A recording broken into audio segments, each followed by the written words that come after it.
420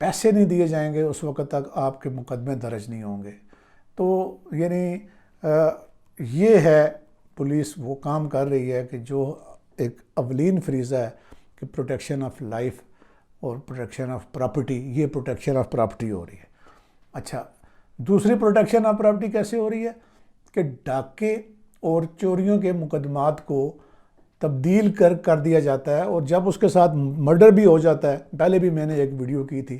جس میں وہ ایک PIA کے افسر کی میں نے بات کی تھی. اس میں بڑے جو میرے کئی عزیز اقربا جو پولیس میں ہیں وہ اتنے سخت ناراض ہوئے کہ انہوں نے بڑا گلے شکوے کیے مجھے کہ سر آپ نے تو جو ہے نا وہ ہمارے اوپر بات کی ہے. تو میں سسٹم پہ بات کرتا ہوں، میں کسی انڈیویجول پہ بات نہیں کرتا. وہ میرے بھائی جو میرے عزیز ہیں وہ ان کو چاہیے کہ جتنا صحیح کام کر سکتے ہیں وہ کریں. میں بھی کہتا ہوں کہ فرشتہ کوئی نہیں ہوتا، لیکن اپنے کام پر توجہ دیں. میری جو باتیں ہیں وہ سسٹم کے اوپر ہوتی ہیں. تو بات کہیں اور میں ہٹ گیا موضوع سے. تو ڈاکے اور ڈاکے ود قتل کے جو مقدمات کو جب پولیس کنورٹ کر دے گی کہ یہ لین دین کے معاملات ہیں اور وہ تو میں نے پیسے لینے کے لیے آیا تھا اور وہاں جھگڑا ہو گیا اور وہ قتل ہو گیا، تو پھر یہ حفاظت ہم کر رہے ہیں یعنی اپنے شہریوں کی جان اور مال کی. اور پھر جو پریونشن آف کرائم کے نام پہ جو عوام کو نظر آتا ہے وہ ناکے نظر آتے ہیں. ناکے ہر شہر میں ہر موڑ پہ جا بجا لگے ہوئے ہیں. اب ناکے لگے ہوئے ہیں ڈاکوؤں کے لیے اور چوروں کے لیے، لیکن خدا کی پناہ جدھر سے بھی آپ گزریں یونیفارم میں نہ ہوں، جہاں سے بھی گزریں اس ادھر سے خوف آتا ہے کہ یہ ابھی کہ ابھی اس نے مجھے روکا اور یہ میرے سے گاڑی کے کاغذات مانگے گا، یہ میرے سے ڈرائیونگ لائسنس مانگے گا،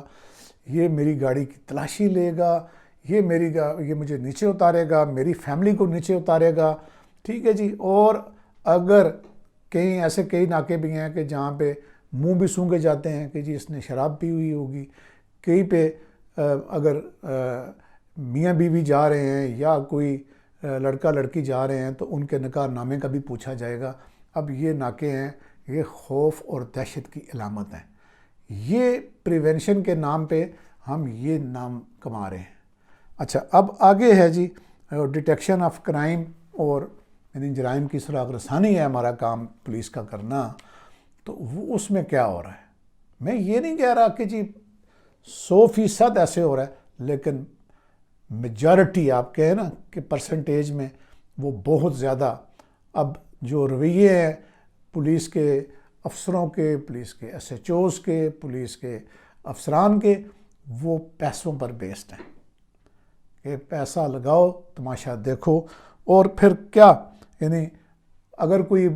ملزم جو ہے وہ اس کو CIA یا کوئی لوگ پکڑ لیتے ہیں تو پھر اس کی فیٹ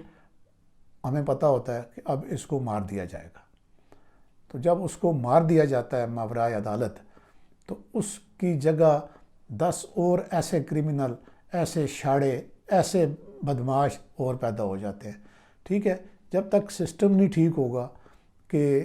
یعنی سزا اور جزا کا جو ایک معاملہ ساتھ ساتھ جو چلتا ہے وہ نہیں ہوگا، تو یہ چاروں کے چاروں جو میں نے شعبے بیان کیے ہیں کہ جو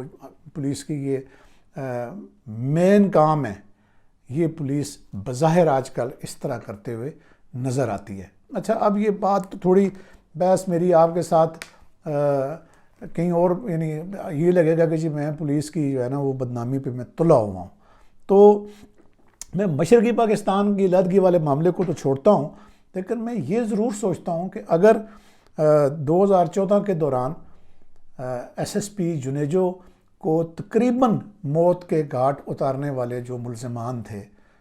جن میں عمران خان سر فہرست اس مقدمے میں نامزد تھے اور یہ سابقہ جو پریزیڈنٹ ہیں دونوں وزیر اعظم تھے، کیا نام ہے، علوی صاحب. تو یعنی اگر ان ملزمان کو اس دھرنے کے دوران SSP والے کیس میں سزا ہو جاتی، ٹھیک ہے، اور پھر TV اور پارلیمنٹ پر جو حملے ہوئے ان کو بھی اگر 9 مئی والا ہی درجہ دیا جاتا تو آپ یقین مانیں کہ یہ سارے جو بعد کے واقعات ہیں جو مارچ یا اپریل 2022 میں پیش آئے، پھر 9 مئی کو پیش آئے، پھر 26 نومبر یہ ابھی 2024 کو پیش آئے، تو یقین مانیں اگر ان میں گرفتاریاں ہوتی، ان میں لوگوں کے اوپر جرائم ثابت ہوتے تو کبھی بھی یہ واقعات رونما نہ ہوتے۔ ابھی بھی کل جب یہ میں نے دیکھا کہ جو پہلے میں نے ایک ویڈیو میں آپ کو بتایا تھا کہ جن 9 مئی کے جن ملزمان کو ملٹری کورٹس نے سزائیں دی ہیں، میں نے آپ کو بتایا تھا کہ قانون میں یہ گنجائش موجود ہے کہ وہ مرسی پٹیشن کر سکتے ہیں، پہلے آرمی چیف کو اور پھر صدر پاکستان کو بھی۔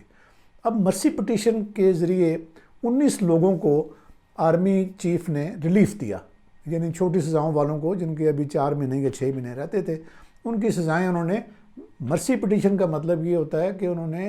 یعنی معافی کی درخواست کی، انہوں نے معافی کی اپیل کی اور اپنی غلطی کو تسلیم کیا، اور ان کی جو درخواستیں ہیں وہ آن ریکارڈ ہیں۔ وہ جناب جب وہ رہا ہوتے ہیں وہ نکل کے کہاں جاتے ہیں، یعنی میں نہیں کہوں گا کہ سی ایم ہاؤس، گنڈا پور کے ڈیرے پہ جاتے ہیں، اور وہاں جا کے وہ کیا گل کھلاتے ہیں، وہ اپنے منہ سے کیا نکالتے ہیں، یہ ساری ان چیزوں کی یہ جو پولیس، انتظامیہ اور جو ہماری مقتدرہ پولیس اور انتظامیہ سے کرواتی رہی ہے، اس کا شخصانہ یہ ہے کہ آج جو لوگ ہیں وہ نہ کسی کے شکر گزار ہیں اور نہ ان کی پارٹی کسی کی شکر گزار ہے۔ حالانکہ میرا یہ ذاتی تجزیہ یہ ہے کہ یہ یقیناً یہ جو ریلیف ان کو دیا گیا، یہ جو مذاکرات ابھی شروع ہو رہے ہیں حکومت اور پی ٹی آئی کے درمیان، ان میں ایک گڈ جیسچر کے طور پہ شاید یہ ان لوگوں کو رہا کیا گیا، لیکن ان لوگوں نے اور جو سی ایم نے جو زہر افشانی کی ہے اس موقع کے اوپر، اور جس طریقے سے اپنے آپ کو ہیرو بنا کے وہ پیش کر رہے ہیں، اس سے 2 چیزیں سٹیمپ ہو گئیں کہ ایک تو جو پی ٹی آئی یہ رونا روتی تھی کہ یہ خود بخود یہ واقعات یہ نہیں کرائے گئے، اور وہ جو کہتے نہیں تھے کہ اپنے آپ سے یہ کرائے ہیں کسی نے، تو انہوں نے تسلیم کر لیا کہ ان کے اپنے لوگ ہی تھے جنہوں نے یہ 25 مئی کے یہ واقعات کیے۔ لیکن میرا سوال یہ نہیں ہے، میرا رونا یہ ہے کہ کیا اسی طریقے سے جو یہ رویے ہیں یہ بنتے رہیں گے، بگڑتے رہیں گے، آگے جا کے بھی اور بگڑیں گے، تو جب تک ہم اپنی بیسکس ٹھیک نہیں کریں گے۔ جو پولیس ہے وہ اپنا بنیادی کام نہیں کرے گی، جو میں نے یہ 4 چیزیں بتائیں کہ protection of life, of property, citizens کی پراپرٹی، اور پھر ڈیٹیکشن اور پریونشن آف کرائم، یہ چیزیں نہیں کرے گی، تو آگے چل کے یہ 9 مئی بھی ہوتے رہیں گے، یہ 26 نومبر بھی ہوتے رہیں گے، اور یہ کبھی پارلیمنٹ پہ حملے ہوں گے، کبھی فوجی تنصیبات پہ حملے ہوں گے، کبھی فوجیوں کی جو ڈگنیٹی ہے ہمارے شہداء کی، کبھی اس کو خراب کیا جائے گا۔ تو میری گزارش جو ہے وہ آپ سے بات کرنے کا مقصد یہ ہے کہ کم از کم جو ارباب اختیار ہیں ان کو کب ہوش آئے گا، وہ کب یہ چیزوں کو ٹھیک کرنے کی کوشش کریں گے کہ پولیس اپنے بنیادی کام پہ آ جائے۔ میری صرف اتنی ہی خواہش ہے کہ یہ ملک تب آگے چلے گا جب اس کا جو لا اینڈ آرڈر ہے وہ پولیس اچھے طریقے سے مینٹین کرے گی۔ اب تک اتنا ہی، اللہ حافظ۔